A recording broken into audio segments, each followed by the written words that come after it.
Hey nerds, Farmer Jesse here. Welcome to Growers Daily, your daily dose of ecological farming insight. It is Monday, October the 13th, 2025, and today we are going to discuss why there are no Nobels or any other big prize for farmers, what to do about persistent mold on alliums, and some insight gleaned from the Kentucky Composting Conference about commercial composting startups. So let's do it.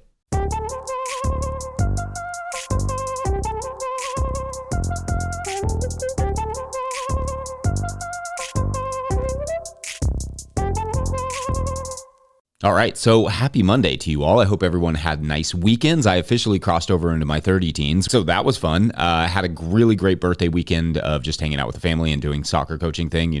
Pretty much like I do every weekend. Got one more weekend of that, soccer coaching, not my birthday. I only get one of those. And then I will probably have other things to report on for my weekends. We'll see. The weather has turned lovely for the moment here in Kentucky, so I'm definitely thankful for that. It's got that nice crisp fall thing going on. Going to get our last bed of sweet potatoes out this week, get the last of our winter cover crops sown, and then I can start puttering about like one dozen their 30 teens. I actually need to kind of get the farm ready for next year, but I'll probably find some time for puttering. I usually do. Anyway, and I'm not sure if I can make an entire segment out of this idea, but I notice it every October that farmers just don't win stuff. Not big stuff, at least. Sure, there are Farmer of the Year awards from various organizations, Best Pig Prize, that sort of stuff, but there is no Nobel Prize for farming. Literature, peace, chemistry, all those things, none for farming. The MacArthur Fellowship has only awarded a handful of farmers with the prestigious prize over the last 30 or so years. Will Allen in 2008, Wes Jackson in 1992, Cheryl Rogowski in 2002. Now, sure, you could say, well, plumbers aren't winning awards either, and that's fair, but it does show a certain favoritism in society that we tend to focus on those who have ideas over those who actually do the work. There is the World Food Prize, which is sometimes called the Nobel Prize of Food and Agriculture, which often, or at least mostly, goes to scientists and leaders of organizations. Now, to be sure, the person who won the prize this year is a Brazilian woman who has been working on helping farmers replace chemical fertilizers with microbial ones, and that's awesome, totally deserved, and I don't want to take anything away from that, but there are thousands of farmers all over the world doing that on their own properties in really clever and creative ways who could probably use an extra $500,000. That's the award of the World Food Prize, or $800,000. That's the award for the MacArthur Fellowship, or $1 million-ish. That's the current reward for a Nobel Prize, to just do more of it. Or to just take a vacation, or both, really, for $1 million. I think of like what Daniel Mays is doing up there at Frith Farm in Maine, with native hedges and abundant produce. I think of what Chris Newman is doing, building out in Virginia, scaling, good farming practices to get healthy food to people at a reasonable cost. What Jenny Love has done with no-till flowers right in the heart of Philly, what the Nordells have done with horses on Beech Grove Farm in Pennsylvania, and so many more. There is a near endless stream of creativity and passion and innovation going on all across the agricultural space that gets little to no recognition, prestige, financial reward. I mean, we don't even get grants anymore. Part of the challenge, I think, is that people who start these organizations, who give these massive checks to these innovators, want to award similar people to themselves. And because farmers are rarely coming away from their life's work with hundreds of millions of dollars to pour into a trust to reward other growers, there are very few ultra wealthy people directly advocating for farmers.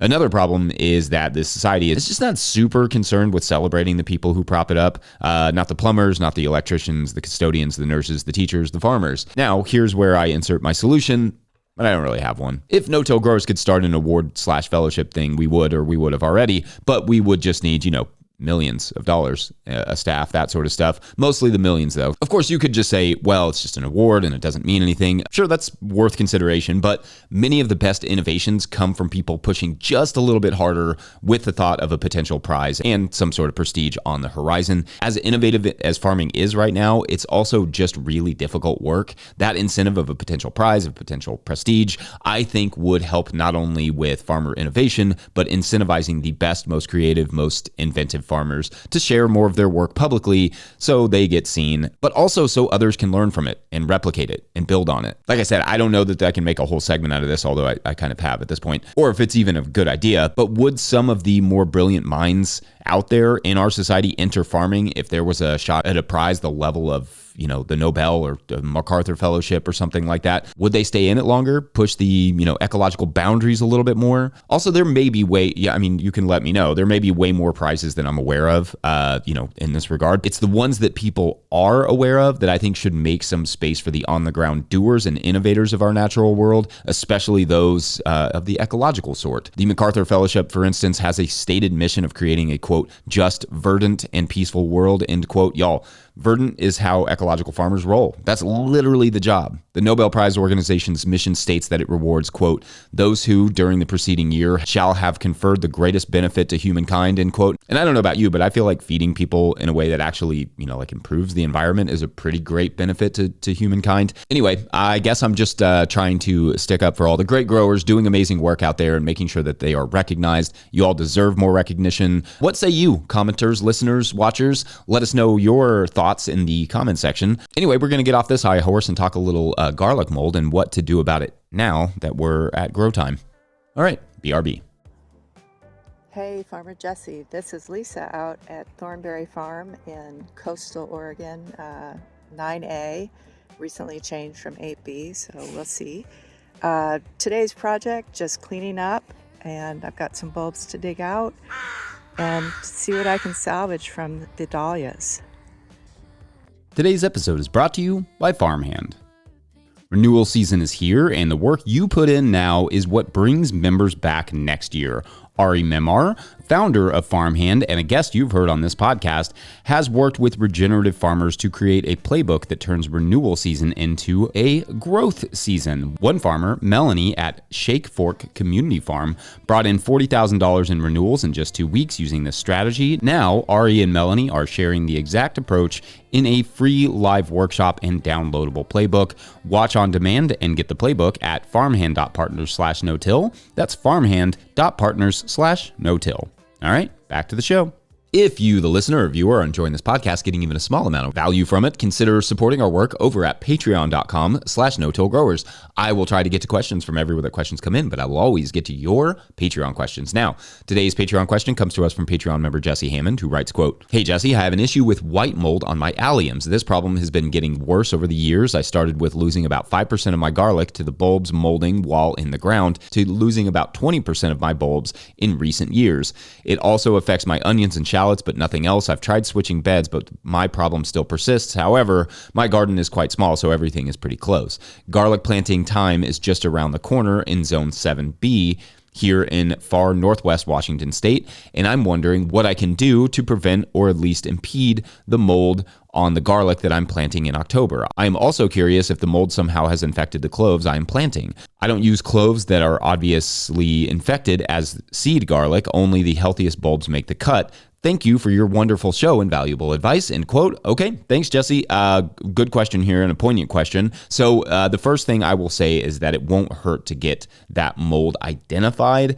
That will determine a lot about how to proceed because some fungal pathogens will simply persist longer in the soil than others. So it is perhaps worth taking a sample to your local extension agent to have them identify it because, to be honest with you, there are so many different molds it could be in your region, from Fusarium to penicillin and so on, that it would be hard to identify from here what exactly it is and what to do about it.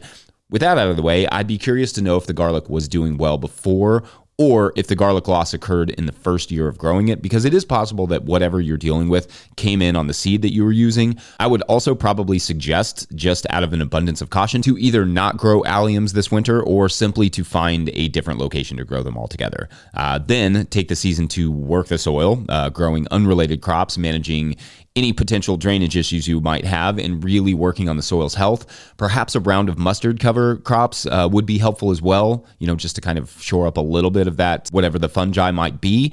Make sure you are not keeping any of the old garlic or alliums around, or that you are not curing them in the same location where the infected garlic were stored. Make sure those storage and curing areas get as cleaned up and sanitized as much as they can. Crop rotation is definitely going to come in handy here, especially if you're on a larger scale, though. As you said, it's for you, it's in a smaller garden, so you may not be getting the benefits so much from crop rotation, but I still think it will be wildly important. For me, no alliums should be grown in those areas where they are rotting in the ground for at least a year. I might even go a little bit longer than that. And like I said, slip a good mustardy cover crop or two in there and into the mix. That may be helpful. This is one of those situations I think about with that dogma thing that yes, healthy soil will do a lot of the pathogen work for you, but sometimes you live in a wet climate with difficult soils and the pathogen just takes hold and you have to rotate the crop out of there for a while. Like for instance, I'm starting to run into an issue that healthy soil has not been able to so much help me with, and that's harlequin beetles on our brassicas. They've really established themselves well on the farm at this point that I think growing most brassicas next year is kind of out of the picture until I can get them in check.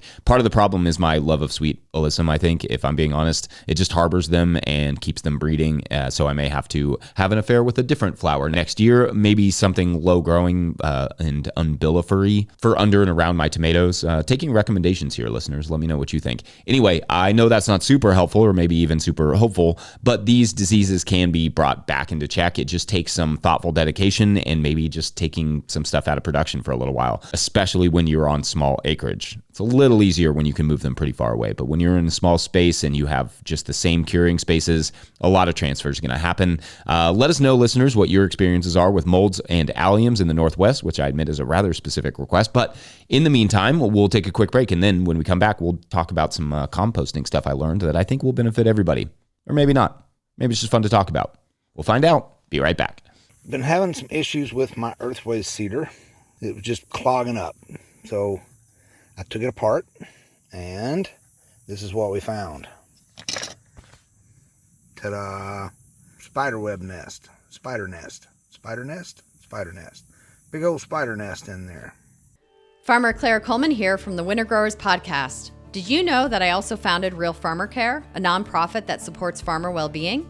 From my own experiences farming, I knew firsthand that this type of support was missing from ag, so I decided to do something about it. As of today, there are over 500 farmer recipients of a $100 self-care award, with more applying daily. If you'd like to help, each $100 donated supports one new farmer. Visit realfarmercare.com to donate and learn more. Again, that's realfarmercare.com. All right, so last Thursday, I attended the Kentucky Composting Conference in Lexington, and I had a really great time. In fact, there were some composting legends there, like Dr. Bob Rink and Jean Bonatal, who I always love to hear from.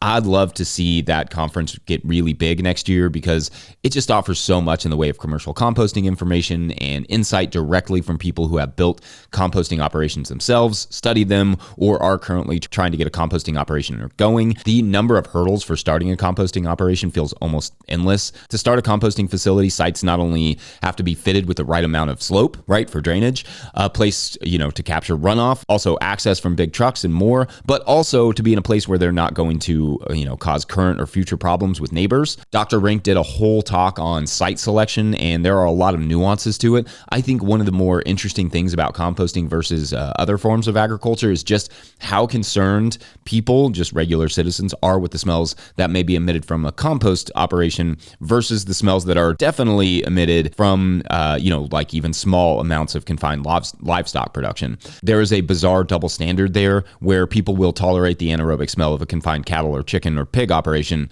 to an extent that they will not tolerate the smell of a composting operation, which I would argue is significantly more pleasant. And I think I've even told the story of the UPS driver who used to tell us on our old farm they would love driving up onto our ridge where we used to live because the way it smelled. The big part of that was the fresh compost pile we always had right by the road. But anyway, one thing I think the composting world could benefit from, and maybe this is something I can talk to Jane Murner about one day, is a per acre gross revenue goal for the average composting operation. Like in intensive market gardening, the low end is like we try to make $25,000 per acre for broad acreage, vegetable production, or on the high end, it's like $100,000 an acre, and that's like gross revenue. That latter number being a big goal, but it's achievable for gross revenue for how much money you can bring in.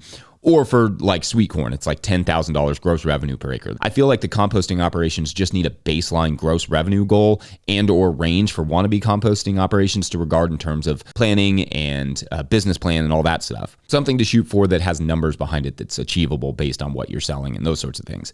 I don't know that such a number is out there, though I could be wrong, and let me know if you know one. That said, Jean Bonatal mentioned in one of the panel discussions that there was an economic study of composting operations, and within a specific set of parameters, composters were on average in the black by year 2, which kind of blew my mind, to be honest. That's really fast paced to start making money for any small business, and it seems that a big part of that is tipping fees. In other words, if you have a site where trucks can drop materials, you can immediately start charging and earning money well before you've produced a product. I guess the closest thing we have to that in vegetable farming is a CSA, but that's more like a loan you take out that has to be repaid in veggies than something that people just give you money to take off their hands. And we're actually going to talk a little bit more about this idea tomorrow. But anyway, another thing I took away is just how complicated and convoluted the permitting situations can get with some of it, like the water quality plan, for instance, needing to come through the NRCS, but a lot of the rest of it, the certification and stuff, needing to come through the waste management departments. In fact, those are often who you're going to go to for your licenses,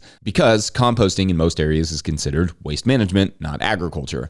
One slide that I thought was really interesting that Dr. Rink shared, and I'll put it on the screen here, and it says it's from Matt Collins and Tim O'Neill's list, so shouts to whoever those folks are, was about the sites most likely to be built, and it had some good bullet points that I think are really helpful for commercial composters to consider. For listeners, in terms of commercial composting places most likely to get built, the list is expanding/improving existing facilities, so taking a facility that's already there and expanding on it, sites permitted to handle similar materials already, like wastewater treatment plants, landfills, transfer stations, etc. Those could be places to build composting operations. Certain ag lands, so maybe right where those stinky farms are, help them to manage that manure. Plus, remote industrially zoned land could also be an option for building a composting site. The note at the bottom of that screen, if you're watching this on YouTube, you can see that the note at the bottom says the composting is commonly an adjunct to another business, and I like that. It's treating waste not like waste, but like opportunity, an opportunity that could be an entire business for the right person. A lot of wasteful industries don't have the time or savvy to do a composting operation, but might appreciate the implementation of one. So anyway, I have more to say about that, what I learned on all that tomorrow, because it did spark a little business idea for me. But let me know any thoughts that sparks for you, or any experience you all have in starting a composting operation or otherwise. Big shouts to Keith and the Kentucky Composting Council for all their work getting that together. I hope to see it continue to grow, and it's very, very fun. We'll hopefully do it again next year. Otherwise, we're going to take a long break, like overnight, and call it a Monday. Don't forget, No Till Growers is now officially a nonprofit 501c3, so donations are tax deductible and greatly appreciated. Please make sure to like and subscribe and/or follow wherever you're getting this podcast. That's an easy way to help us out.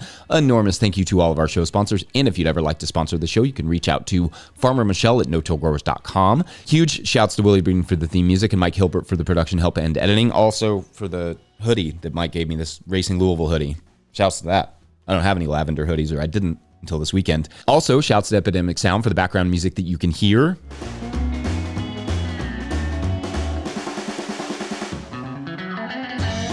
Pick up a hat or a copy of my book, The Living Soil Handbook, at notillgrowers.com to support our work. Big thank you to everyone over at patreon.com/notillgrowers, where at a certain level, or if you just bump up from one level to another, or you sign up in the month of October, you get a shout out on the show. So big shout outs today to Bill Hawkeye, Tim, that's an easy one, nailed it. Lynn and Cephas Seol Torquil. I'm sorry if I didn't nail that one exactly. I think I came close. Seol does look like an anagram of soil, though, so I nailed that one, I think. All right, so this week's story, we are following the life and times of a man named Roger. Raj, for short, and by short, I guess I just mean, minus one letter and minus one syllable. But anyway, Raj was a dancer. That's all he did. He taught dance, swing specifically during the afternoons and early evenings, and then in the late evenings and on the weekends, he, danced. This had pretty much been all Raj ever knew. His dad played trombone in a swing band growing up, so he'd been around it his entire life, and he just fell in love with the culture and specifically with the dance itself. So much so that he'd made a life and living out of it. He was in competitions, he taught it, all the things. But one day, driving home, Raj was hit by a car. The driver wasn't drunk, but they were checking Facebook, so beyond being infuriating, that's neither here nor there. Just that when Raj woke up, he was in a hospital where his legs were not. Where his legs were, that was a different question. What happens next is for tomorrow on The Swing. That works. All right. Thanks for watching and/or listening. We'll see you then. Bye.